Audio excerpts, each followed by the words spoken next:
Hello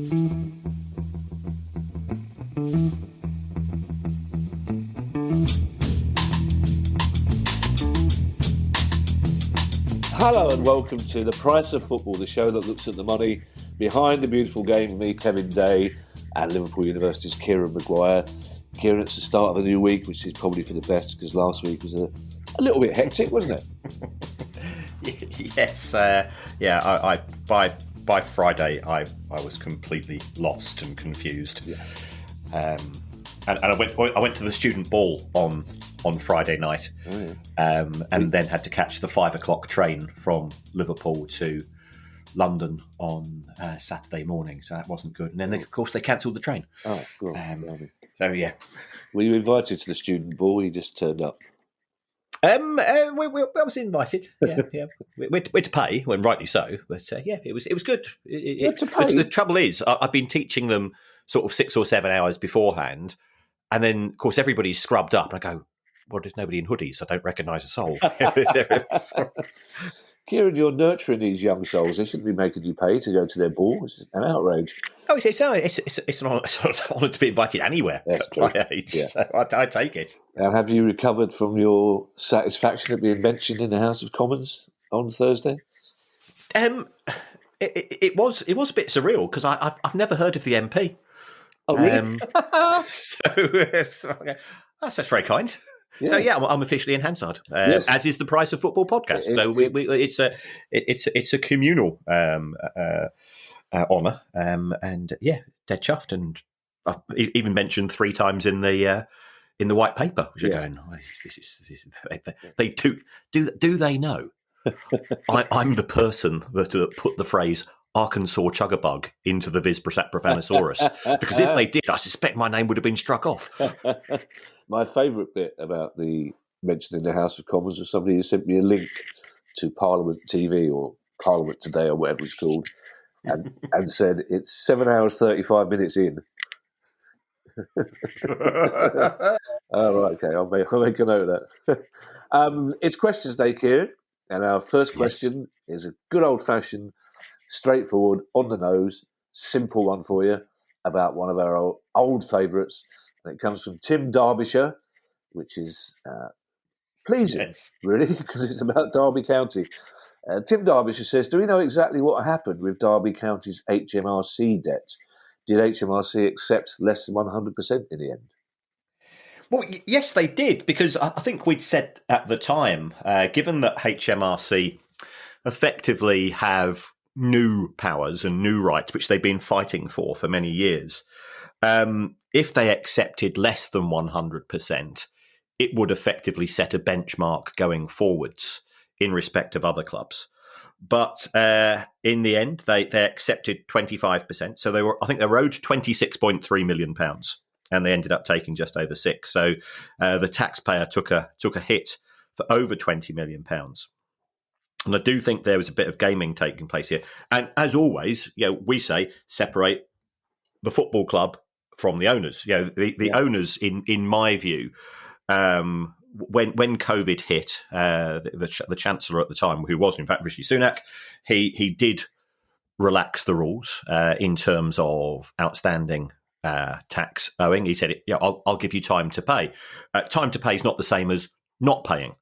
But Derby County did run up some quite considerable tax debts. And remember, they were deducting PAYE from the salaries of staff and not handing it across, and they were selling goods and services, collecting the VAT and not handing it across. And then the EFL said to its members, we at the time, we were all in fear of losing football clubs. The EFL got an arrangement with the Premier League where the Premier League would underwrite some loans, which the EFL could take out. The Premier League would pay the interest, and then the clubs could borrow from the EFL. And the sums involved, because the EFL have just published their accounts, the sums involved are quite significant. But by all accounts, Mel Morris refused to take out one of those loans. So what his motivations were during that period of time, because from speaking to other people connected at other clubs who did take out loans and have had to repay those loans to the EFL.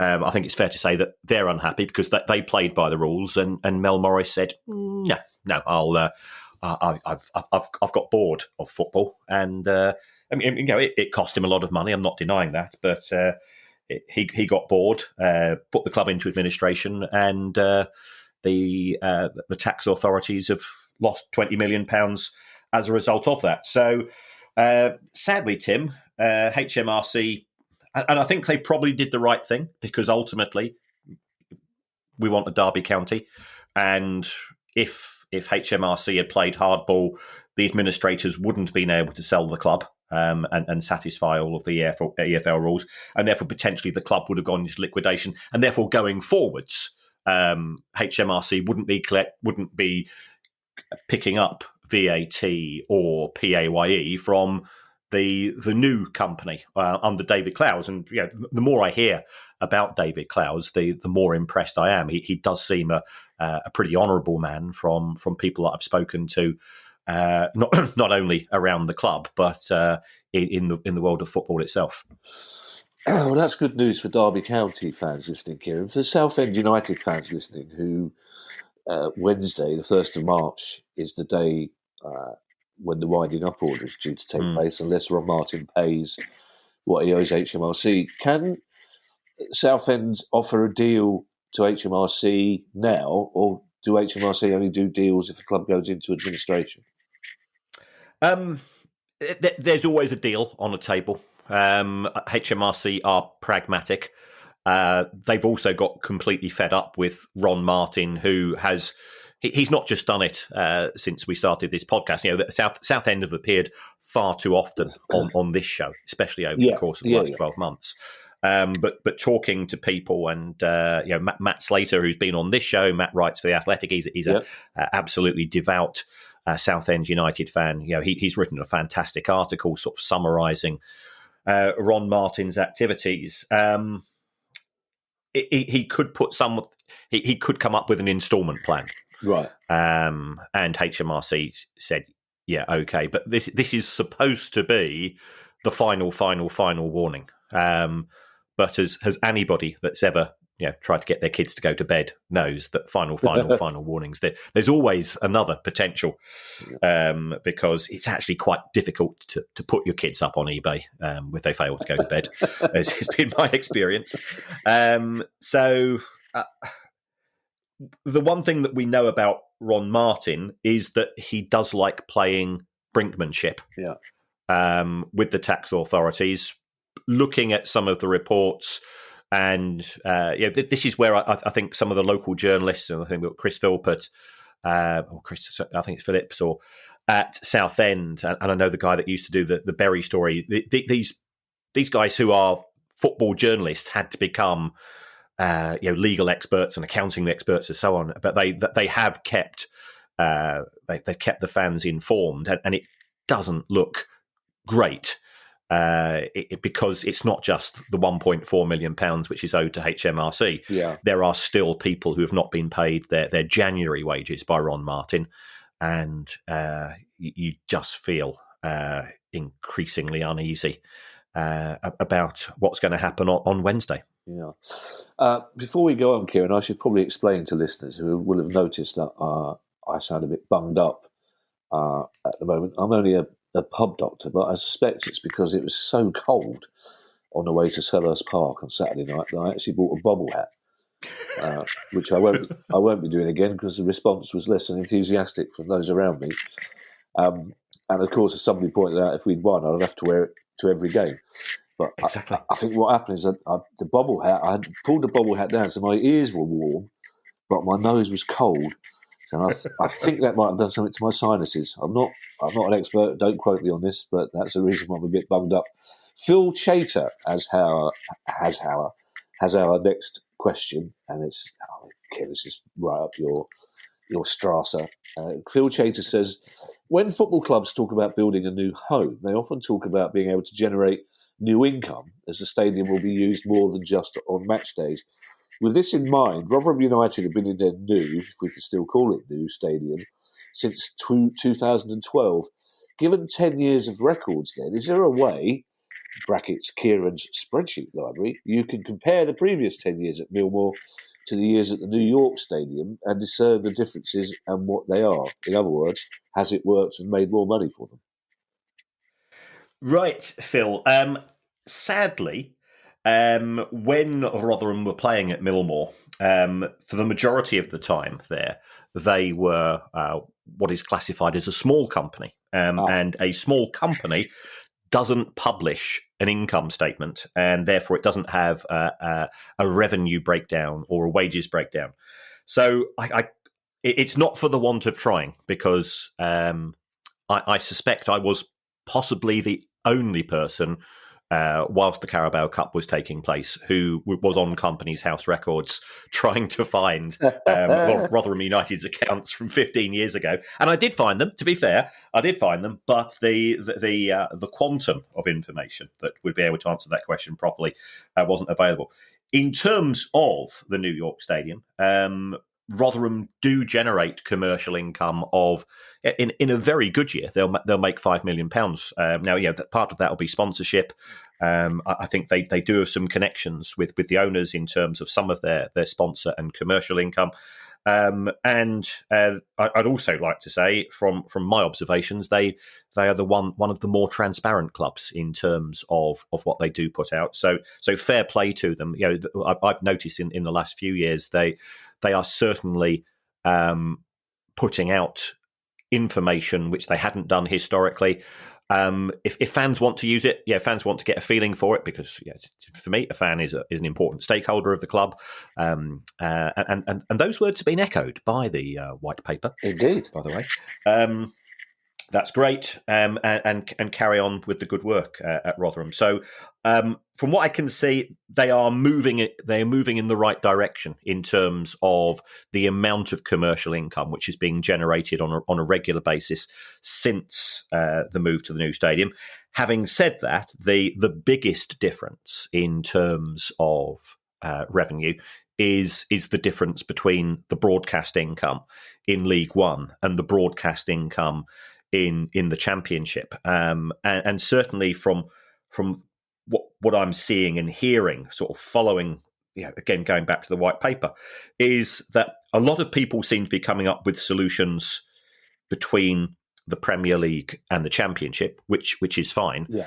But it seems to be the case of creating Premier League 2, so having Premier League 1 and 2 in all but name, and if you are in Leagues 1 or 2, tough. And that's the thing which is making me quite twitchy. I was on 5 Live with Mark Palios of Tranmere. We're doing some stuff, talking to Adrian Charles, and it was quite clear that Mark doesn't feel particularly happy with some of the proposals, because if we're going to solve issues of distribution in revenue in football. And I'm not looking for a Cuban-style socialist utopia or anything like that.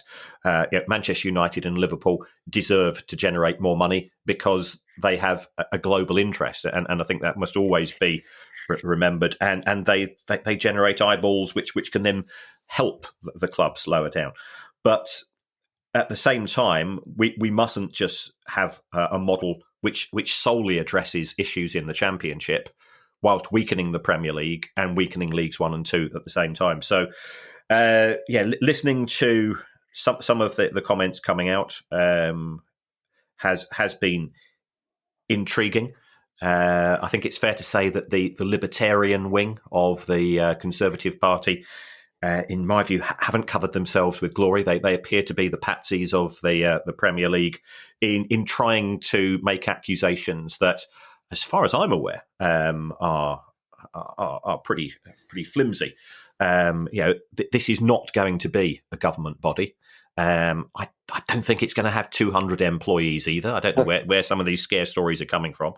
And I'm a great believer in light touch regulation, nudging rather than forcing people to do things, and also just disincentivizing bad behaviour tends to mean that you don't need a lot of regulation on a day-to-day basis, because the wrong ones have effectively been encouraged to go elsewhere with their obnoxious behaviour. Yeah, we all know you like a nudge, Kieran. It might be interesting to ask Mark Palios to come on the show then, because I think certainly our conversations about the white paper and the independent regulator and our interview with Tracy Crouch, which went out on Friday, reflected what we consider to be an overall positive response. So if there are people in the game at that level that have reservations, it would be interesting to hear what they were.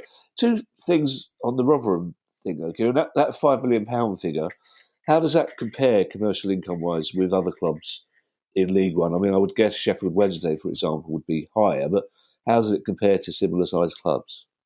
It's very good. Right. Okay. Some clubs will have total income of 5 million. So let alone total commercial income. So I think I don't know if people have been to the New York Stadium. I've been to there and to Millmore. They are substantially different. It is geared towards being a bit more multifunction, and I think that's to the credit of the people involved. I've also got to say it's one of those grounds where you are made incredibly welcome. When you go into and some stewards and they start having a chat with you. How long did it take you to get here, and are you having a good season, and just sort of I've absolutely enjoyed my times going there. Apart from they're one of those sides which always seem to have the golden sign over us. I've never had a decent result here whenever I've been there. You talk about the stewards showing that sort of normal sociable behaviour that gets us Londoners really suspicious. What are they after? What they're trying to distract me from? What's going on? While they're keeping me talking? And this, you mentioned the small company. Is that unofficial? Is there an official classification of size of company, or does you just go, that's clearly a small company? No, it is set out in statute in the Companies Act. Is it? So Okay, right. it's less than 50 employees. It's a net assets total and a level of revenue which I don't actually have to hand, but it is very much set out in legislation. The rules are revised every few years to take into consideration inflation. But what we actually find is in reality, 99% of companies that exist are classified as small, and the vast majority of them don't have to produce an income statement. And then you get into an interesting discussion as to, well, should football clubs be treated as a separate case? Will this be part of the licensing rules of the regulator? I know some people are very adamant that should be the case. Equally, I've spoken to club owners and say, well, we're effectively subsidising the club. Why should we produce additional information? And then it comes down to, again, why have a regulator in the first place? It's because football, in my view, is a unique bond between town and community, which doesn't arise in any other industry. If I said before, if my local garage goes bust, I'm sorry. I might know the guy that owns the garage. If a local supermarket closes down or a local factory, you're sorry because people are losing their jobs. Yeah. For football, it is different because it's that lifelong bond. Yeah, we started the show, Kieran, by talking about balls, and here we are, question 3, talking balls again. Kieran, it's been an accusation that's thrown at us before, but we are genuinely talking balls thanks to a question from Callum Burdick. And Callum Burdick specifically is asking about Premier League balls, and says, as Nike brings out a set of new 3 Premier League footballs each year, what kind of cost does this incur on the club, which has to have tens or hundreds of each ball to train with each week? Is this a case of balls being supplied by the Premier League, or do each club choose how many they want and pay for them individually and then buy more when they get kicked over the hedge? I don't think happens a lot. Premier League clubs.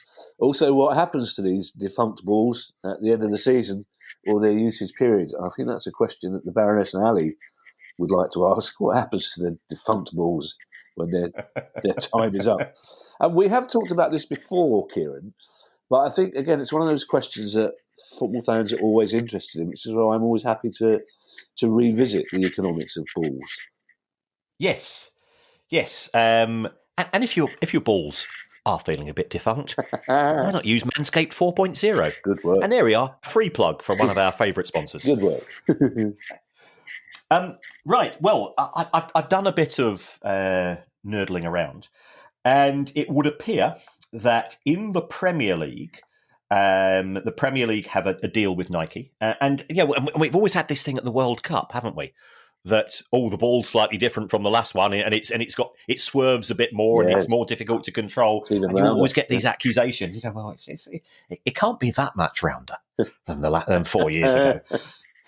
But Nike, by all accounts, they supply each club with 120 match quality balls. Now, the match quality balls are the ones which retail at 125 quid each. Right. In addition, they'll supply them with training balls, which are a lot cheaper. And I believe that this is where it does get quite intriguing. The club effectively orders 3 sets of balls, but remember, there's a summer ball and there's a winter ball with different colourways and so on. So the clubs decide how much of each type of ball they're going to order. And if they want to buy any extra, then they have to pay. Now, I would imagine, therefore, that the sort of the ball monitor is an important person, because you don't want tens of these going missing on a regular basis. This is the type of thing. You can imagine if Uncle Terry was a ball monitor, he'd be nicking the real ones and replacing them with ones that used to get at Woolworths, which weren't necessarily match quality.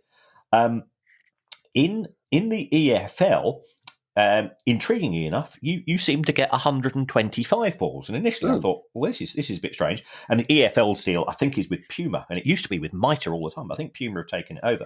And then I thought, well, hold on. In the EFL, you're playing 46 matches a season as opposed to 38 in the Premier League. So therefore, you've got 23 home games as opposed to 19. If you want to buy an extra ball in the EFL, apparently it will cost you £55.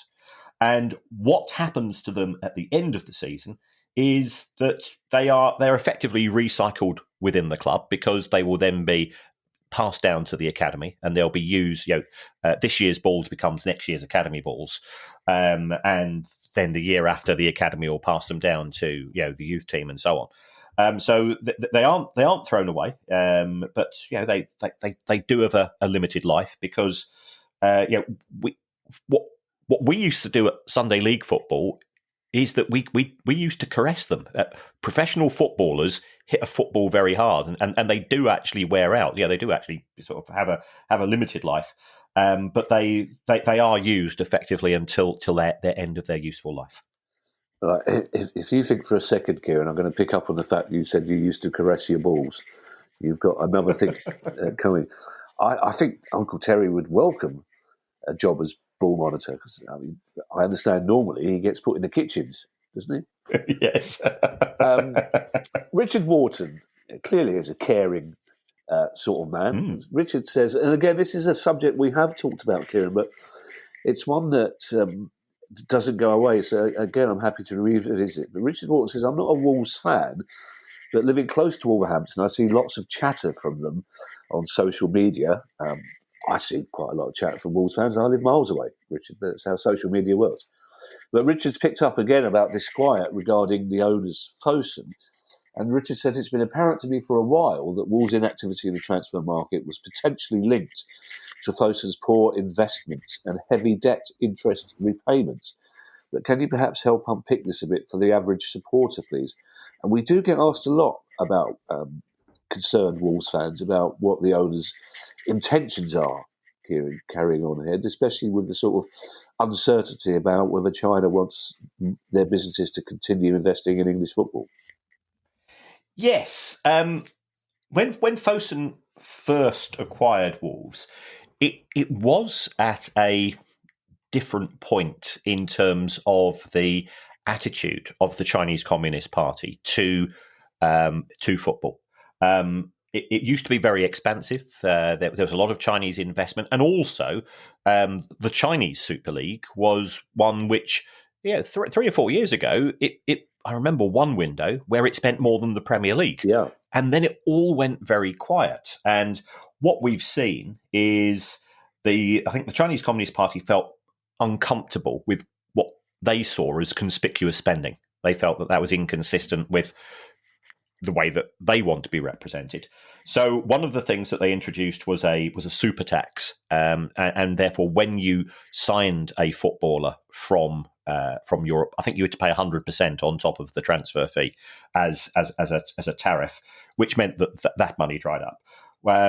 The clubs themselves, many of which were effectively factory clubs, in the sense that they were owned by other industries, other institutions, they were not making money because there's a huge amount of interest in the Premier League and in particular, but also other parts of European football. So trying to get the crowds, they thought if we get the players over, then the crowds will flock, and that didn't quite materialise. And we have seen a sort of a slow withdrawal of Chinese investment. Now, in the case of Fosun, initially when they acquired Wolverhampton Wanderers, they've got quite a close relationship with a well-known agent who's just a pal, by the way, apparently. But he has been very good at bringing players, especially Portuguese players, to Wolverhampton Wanderers. And Fosun were willing to underwrite the costs of running the club, and Wolves lost quite a bit of money in getting to the Premier League, and they didn't actually make a lot when they first arrived either. Fosun's loans maxed out at £126 million, and what they did in 2021 was they said, well, from the way I read it, is right, we're going to write off those loans. Okay, we're not going to ask for the money back. They didn't even convert them to shares. They just said, no, we ain't going to have the money back. But then I certainly picked up the vibe that we ain't going to put any more money into the club. It's effectively, that's your limit.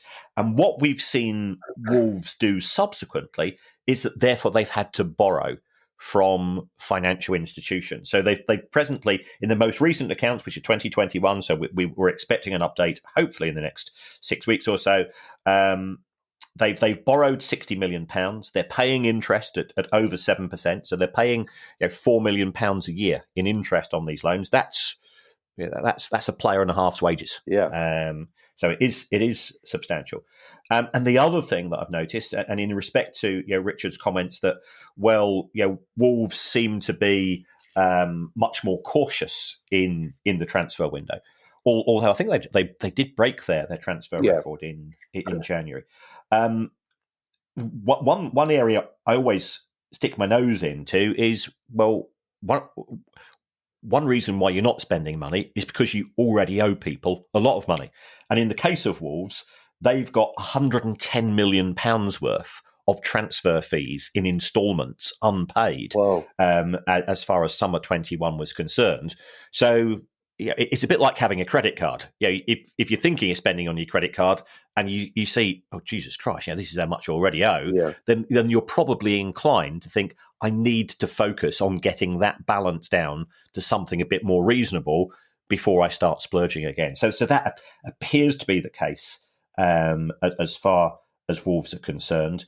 I think perhaps some fans got quite excited when Fosun's originally arrived and they did splash the cash, and therefore that set a benchmark. That created an expectation amongst fans that level of spending would carry on ad infinitum, and that's proven not to be the case, because I think Fosun's circumstances as an institution have deteriorated. Certainly in COVID, they were hit quite badly. The way that the Chinese economy is operating is different. They've been far more cautious in the COVID sort of environment than we have here in the UK, for example. And Fosun have been hit, and therefore they say, well, let's look at our portfolio investments. And well, Wolves is one area where we can cut back, and therefore we think we shouldn't be putting more money into the club.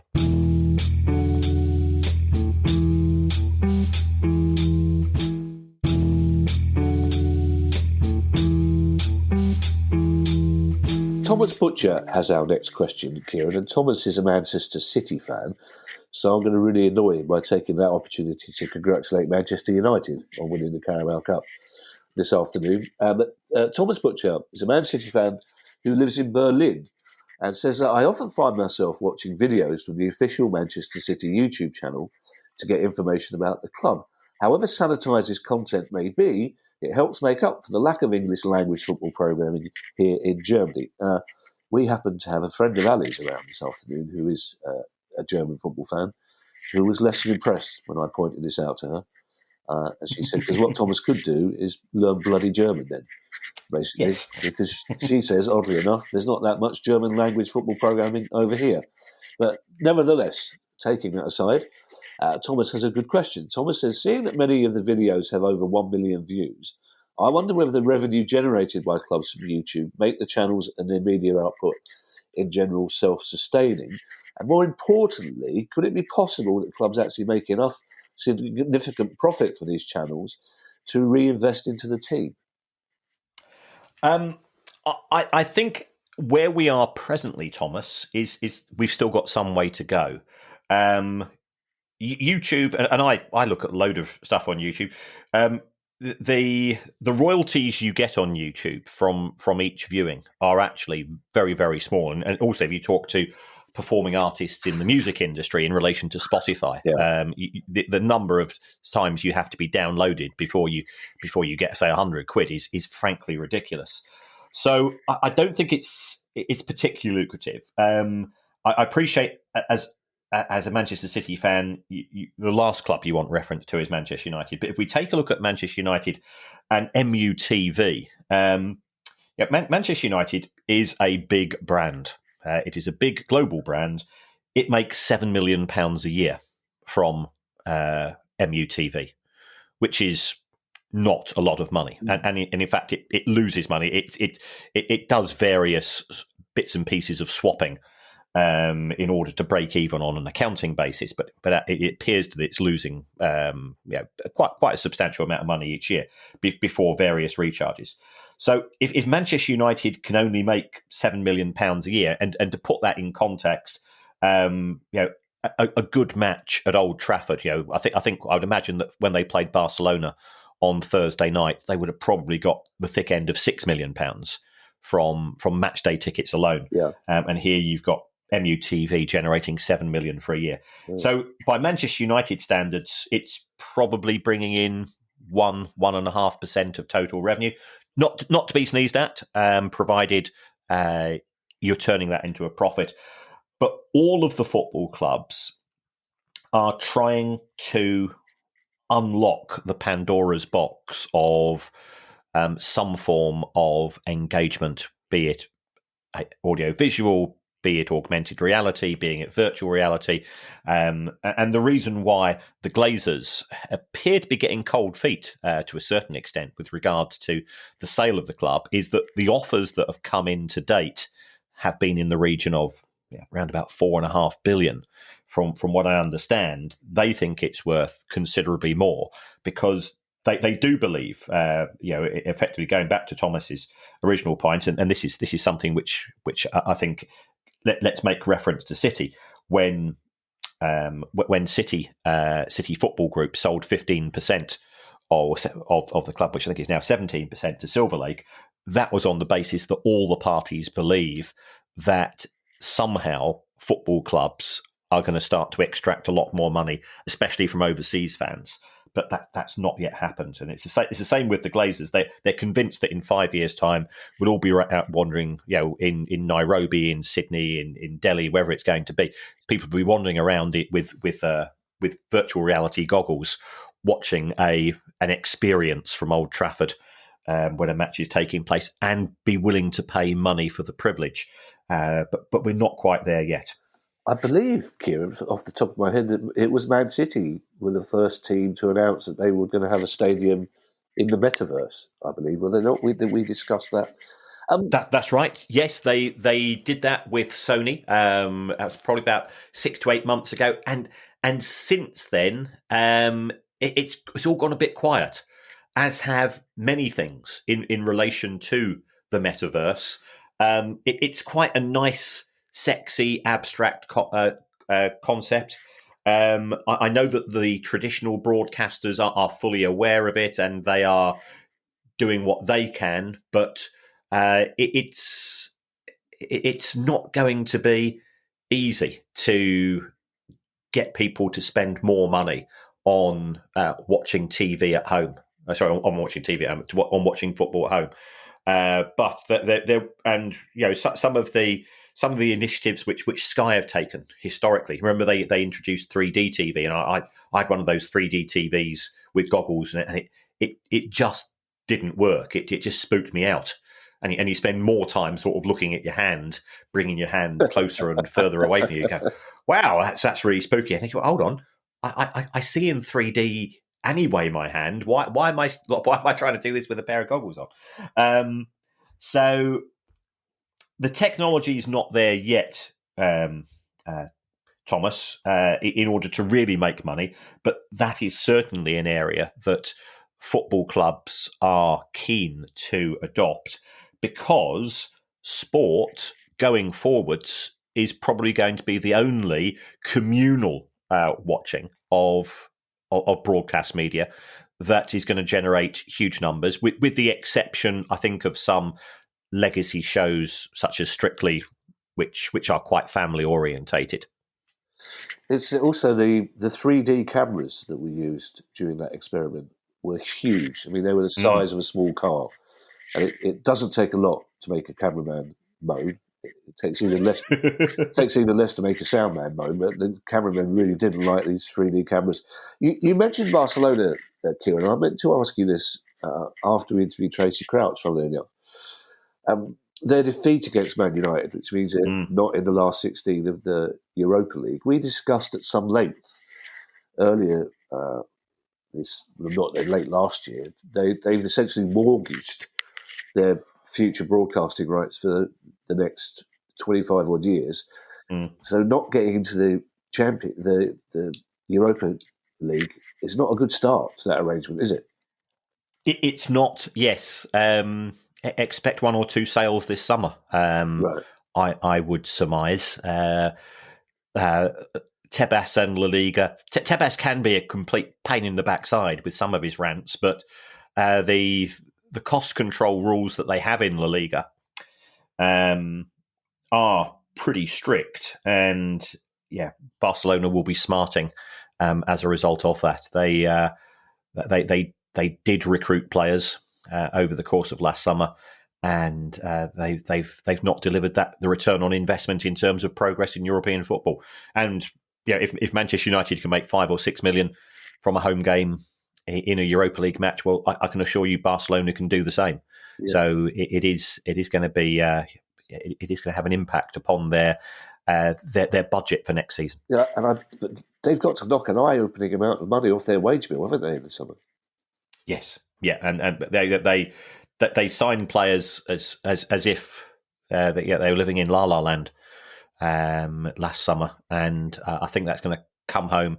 But I suspect we'll be seeing more economic levers being sprung out like a magician's rabbit over the course of the summer. And remember, economic levers is Barcelona speak for payday loans. Yes. Don't mention La La Land, Kieran. It's one of the few things that Ali and I disagree on.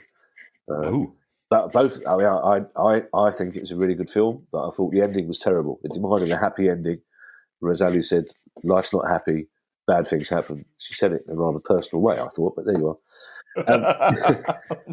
Will Grieve is a Reading fan, and Will says that his club, Reading, always seem to be one of the last teams in the country each season to release their kit. Now, rumours around the fan base always seem to be that the earlier you release your kit in the summer, the more you pay, and that the club do not believe they'll make up the cost of releasing the kits earlier with sales. Is this true? I'm sorry if that sounded like I was laughing then, Will. I was. I was just laughing at the concept of. I just love fan-based rumours. I just love the way Yes. fans. Well, you know what that is, don't you? I know it's not a Reading accent. It's a very difficult accent to do, a Reading accent. But I love the fact they're sitting in the pub and going, "Of course, you can't release it early. We can't afford it." Is it true, Kieran? I don't think there is any credence to that, I'm afraid, Will. I did do some research on this. Reading's kit was available in the club shop the day before the season started, which is pretty poor, I'll be honest. There are supply chain issues affecting many industries, as we know as well, given that we are going to become turnip experts, I think, in this country for the next 6 weeks, judging from what's happening at Waitrose. And Reading's third kit wasn't launched until September the 29th. And I'm going, I think they've missed a trick there. So this is all to do with supply chain issues, and I think looks as if Reading switched to Macron for 22-23. Macron are Italian manufacturer, make good kits. There's no issue with that. It was the first season, but what the football clubs will do in terms of their relationship with the manufacturers is ultimately the manufacturers don't care what the club is. They do care about how quickly the shirts will sell. Now, if you've got a limited number of factories and you've got one or two clubs where you can guarantee 100,000 units, or in the case of Manchester United, Chelsea, Liverpool, Manchester City, Spurs, we know the big clubs, we know who they are. That's where the manufacturers will focus their attention, and the other clubs become an afterthought. If Manchester United want to sell more kits, Adidas will arrange that very, very quickly. I cannot buy a Brighton kit, and we're only in January, February. They've sold out, and it looks as if they're not going to get any more, because we had a huge surge in kit sales pre-Christmas due to Mitoma, and there was huge numbers of Japanese fans coming just to see him and buying the merchandise. So now from what I'm hearing, and I may be wrong, because I've got no channels here to the club, is tough. They're not, Nike aren't going to supply any more kits to Brighton because they're simply not big enough a club as far as Nike are concerned, and the focus will be on Chelsea and Liverpool and PSG and so on. And I get that, because they will be saying, when we want to order more, we need another 50,000 units, and Brighton might be saying, well, can you get another 2,000? It's simply not worth changing a production schedule for the small volume. And therefore, in the case of Reading, unfortunately, you're not very high up their pecking order when it comes to that relationship with Macron. It doesn't mean that you're any less deserving as individual fans, but this is business, and they much prefer long production runs with high volumes of units, because they know that they'll sell instantly. Whereas it will take for a smaller club such as Reading, it takes longer to sell the units, and it simply means a slower process, which is frustrating from a fan point of view. These must be distressing times for you Brighton fans, Kieran. Not only have Waitrose run out of fancy lettuce and heritage tomatoes, they've run out of Brighton shirts as well. Yes. That's terrible. I thought just yesterday morning, I thought Ed was being very patient when I explained to him that in my day, you got tomatoes in the summer because that's when they grew. You didn't get tomatoes in the winter. It turned out he had his headphones on. So that's what happened. You had tomatoes for about 2 weeks. We didn't have such a thing as seasonal cooking in South London, Kieran, as you say. But my mum's only concession to seasonal cooking was on the 1st of July, she took the ketchup off the table and put salad cream on it. On the 15th of July, the salad cream went off and the tomato ketchup went back. It was the happiest day of the year, basically. It was Christmas, the day the clocks went back, and the day the salad cream disappeared back into the cupboard. Dan Walls has a question that occupies a lot of football fans, Kieran. This is one of those top 5 questions that I get asked in pubs, certainly. And that is, can you tell me how a compensation fee is calculated for players in youth academies? Is it a standard fee calculated on the number of years that the player is in the academy? Does the category of the academy have any influence? And does the team losing the player get any say in the figure? Right, Dan. This is determined by the Elite Player Performance Plan. Now, the Elite Player Performance Plan does have some positives in terms of the potential quality of the care that you get. It also has some pretty big negatives because this was introduced by the Premier League to clubs in the EFL as a strong arm tactic a few years ago. And effectively, the Premier League had been saying for a few years, we will give you what's referred to as solidarity payments. We will actually give you a share of the Premier League TV money. And the EFL, A, said thank you very much, and B, became quite addicted to it. And then the Premier League says, we said we'd give you some of these solidarity payments, but we've not committed to paying them going forwards unless you sign up to the Elite Player Performance Plan. So this was very much a vehicle and as a negotiating tactic, quite a Machiavellian one. Give some people some money, get them addicted to the product, and then start to negotiate some concessions on the back of that. So we now do have very much a fixed tariff. If you've had somebody in your academy between the years of 9 and 11, and this is regardless of the academy level, you would get £3,000 for each year. So this effectively means that if let's say that you're Oxford United or you're Exeter or you're Morecambe, and you've had a kid and they've been at the academy for a year and they've done really well, a Premier League club can come along and say, "Oh, God, that kid looks really promising. Here's £3,000," and 24 hours later, the kid disappears. Now, part of me thinks, we're dealing with children here. And I am, as somebody that works in education, and the Baroness has worked in education. She is very protective of children, and also equally concerned about how some parents view their children as monetized beings or potentially monetized beings. When you get to the age of 12.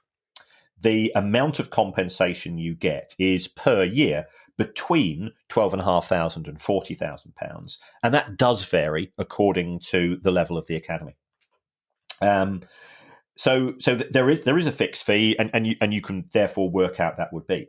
Now, should that young person go on to make first team appearances, if they are playing in the Premier League, it effectively works out as £15,000 per appearance up to the first 100 appearances, and I think it effectively tapers off as you get sort of 80, 90, 100. So I think you can get up to £1.3 million on top of whatever you would have earned from them coming from the academy. If they get as far as the championship, it's not £15,000 per appearance. It works out broadly as around about £2,500 per appearance. But once they get to 100 appearances, that's it. That's where the agreement stops. So, the Premier League clubs can therefore pick up these kids very, very cheaply. If you end up getting somebody and they've cost you, 1.3, 1.5 million pounds, and they go on to be a successful Premier League club. Sorry, a successful Premier League club. So a successful Premier League player.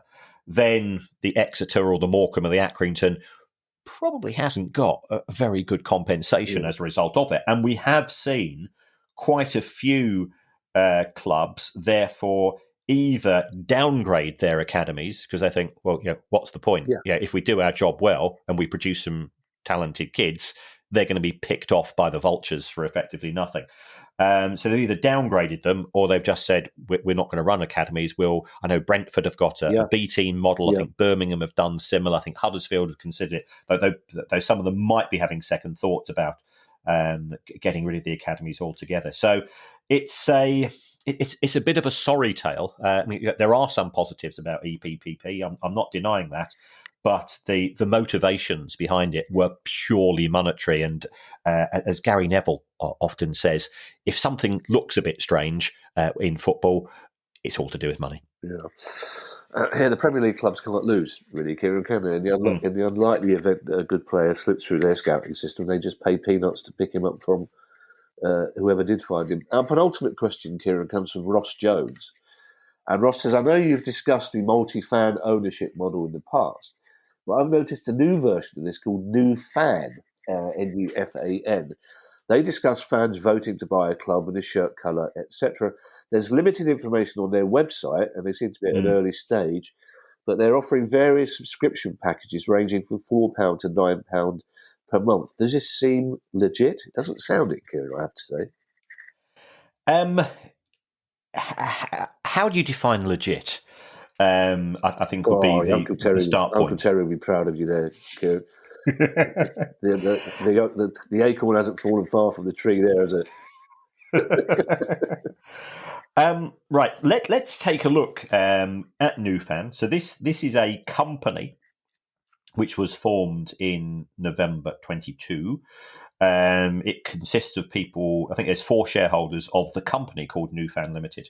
But they have also set up a football club called AFC Crewe, which plays in the Crewe and District League. Now, that's level 14. There's nothing wrong with that. It's Parks football. Yeah. Okay, nothing wrong with that whatsoever. They are currently top of the league. They're absolutely smashing it.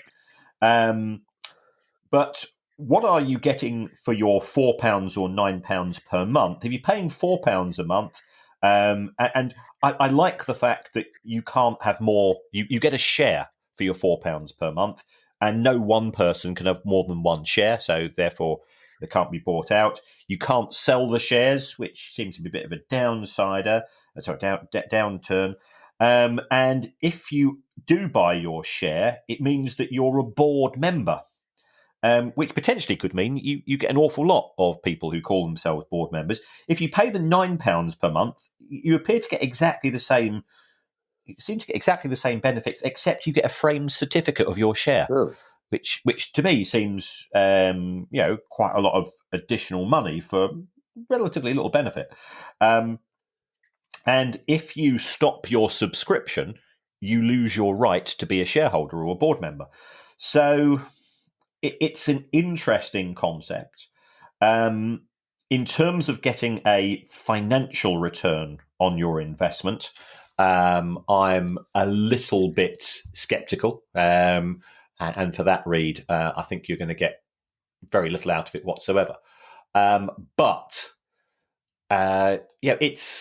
it's an idea.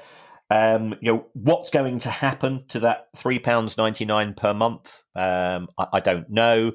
If it goes, the people involved say, we're fed up of the corruption in football. We're fed up of oligarchs and hedge funds and so on. This is going to be fan owned, and to be fair, it is fan owned. But £8.99 per month. That's the thick end of what I pay for my TV license, and I get more than a chance to go and get streaming of a football match in a Crewe Park once a fortnight. So it to me it seems a little bit pricey in terms of what you're getting. The people might say the same about Patreon and the price of football, although we are available for as little as £1 a month. We are, and for that you get our return on good thanks. Yeah. So it's not a scam from what I can see. It seems to be well-meaning, but I would like a little bit more in the form of governance and transparency as to what's happening with that money. How is it being utilised? Because it's either £48 a year or £9.12. So it's £108 a year for a football club that is playing in Parks football in Crewe, and therefore it's probably got realistically 12, 15 home games a season. That does seem quite expensive. Yeah, and that £5 a month extra seems to be quite a lot for a frame. Essentially, yes, that's all you get. Yes, I should point out, Kieran, we at the Price of Football are available for nothing. It's absolutely. It's only Patreon that you have to pay for, Like you say, it's only £1. Our final question, Kieran, comes from Tom Foy. And it's a cracking question, Kieran. Proper existential question / pointless pub conversation. This is the sort of conversation that football fans would love to have all around the country at any stage of the season. And you can't answer it. I think, well, you can answer it, but I think actually I'm going to suggest that some football fans stop listening at this point, because then it will take the fun out of the question. Because Tom says, is it more expensive to be a football fan now than in the noughties, the 90s, the 80s, or the 70s? So is the price of a matchday pie, programme ticket, etc., more expensive now when you take into account inflation and how it correlates with average disposable income at the time? Yes, it is more expensive to be a football fan. What I did is I went back to 1980-81, and the reason why I did that was because that's when I started at the University of Manchester, and I used to regularly go to both Old Trafford and Main Road, and then on a Friday night I'd go to Rochdale or Stockport or Tranmere.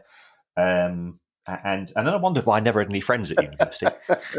It's because I spent all my time either going to football grounds in the northwest of England or watching obscure indie bands. But the reason I was able to do that was watching football was cheap. Yeah. You could, in 1980-81, I could go to Old Trafford and watch a match in the Stretford End for £1.50, or I could go and watch a match in the Kippax, and I think it cost me £1.30. If you wanted to sit, it would cost you £2.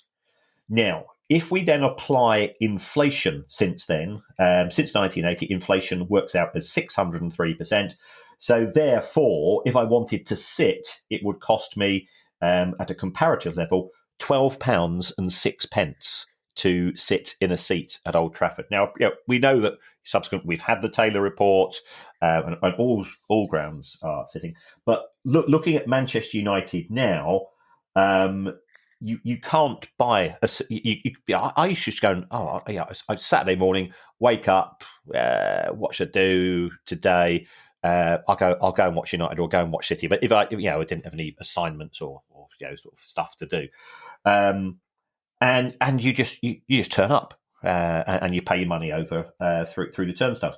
Now you can't do that. I mean, to be fair, the Premier League is fantastically successful, and therefore you have to book your tickets in advance. But if you want a ticket at Manchester United, you need to be a member. That membership realistically is probably going to cost you £35. And then if you do want a seat, I looked at United's website today. Clearly, the remainder of the season is practically sold out, apart from hospitality packages at eye-watering numbers. But a decent seat would cost you in the region of £58, from what I can make out here. So considerably higher than the £12.06 that you would pay in terms of inflation.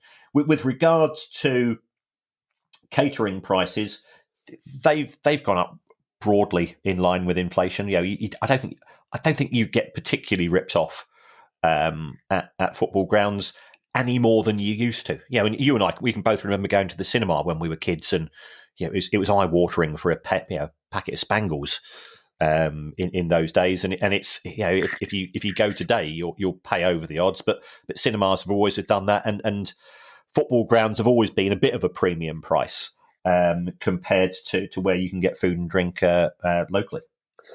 Yeah, talking of football in the old days, Kieran, we'd obviously like to recognise and mourn the passing of John Motson, who was the voice of football for many of us in the old days. It's a cliche, I know, but he was very supportive to me when I started my career at Match of the Day 2. Very helpful. He was also a very good man to go out for a drink with, because you never bought a pint. He would simply stand at the bar, raise his voice a little, and the whole pub would go, John Motson, what would you like to drink? And he'd say, well, there's a few of us, lads. That's fine. It's great. So, yes, the game will be less rich without him, to be honest. Absolutely. So we'll send our condolences to his family and friends. and all his old colleagues. If you'd like to make a small monthly contribution to the pod, as Kieran mentioned slightly earlier, you can do that by going to patreon.com/priceoffootball. If you have a question you'd like answered on the show, email us at questions@priceoffootball.com. We'll be back on Thursday for our news pod, which may, Kieran, you never know, lead to us speculating how much Graham Potter's getting paid off for. In the meantime, I shall hand you over. I didn't even forget your name there, Kieran. That's terrible, isn't it? It's because we did so many pods last week. I've already mentioned it. I shall hand you over to Mr. Kieran Maguire for his customary farewell. Well, thank you for all the support. It has been a busy week at Price of Football Towers, and if it wasn't for the groovy vibes that we get from you, we wouldn't do it, because I don't think I've ever been closer to divorce with the Baroness than I have this week, to be perfectly frank with you. Four Price of Football shows, 2 with Theo Delaney on life goals, and a lot of media stuff in relation to the white paper. Getting those warm vibes is really kind, and also some of the very kind words that people have said with regards to us going through 7 million downloads, which is still baffled by, but we take it all the same. There's other ways in which you can support the club, and you can show us a bit of positives. And that's to go on to your app through which you download the show and leave a review. Because according to Producer Guy, it helps in terms of, we're often asking guests, and that's one of the first things they tend to do. And especially if the reviews are relatively up to date, that helps. And it improves the algorithm, according to Producer Guy. But apparently, it doesn't really matter what you say. So you could even say you would rather have the show presented by Bez from the Happy Mondays and my Uncle Terry, and it wouldn't make a blind bit of difference to us in terms of the ratings. And I can assure you, I would listen to that show with mouth agape. Do you know, I've got a feeling your Uncle Terry would probably get on quite well with Bez. I think you would. Yes. You mentioned that you didn't have a lot of friends when you were younger, Kieran. It's possibly because you use phrases like groovy vibes. That might not have helped. Plus, yeah. And also, we're not in the business of promoting other podcasts here, Kieran, but that Theo Delaney pod is a cracker. It is. It's a really, really good listen, that Theo Delaney pod. So I would recommend that to anybody with a love of football and indeed a love of music, which I'm sure is one of the 2 reasons why you enjoy doing it so much, Kieran. Yes, yeah. It's like Desert Island Discs for football fans. Yeah. And I spent hours and hours agonising, because you are limited in the number. I think there's 8 goals, including the goal that you hate, and I think you can probably guess the goal that I hate the most from the night of shame at the Amex. So yeah, it was wonderful, and Theo is also an absolutely splendid chap. Yeah, it is. I found it. I reckon it took me the first 5 bits of music and the first 5 goals easy. Then after that, it's really difficult. Because there's so many. Anyway, yes, a great pod. Do listen to it. Bye, everybody. Bye. The Price of Football.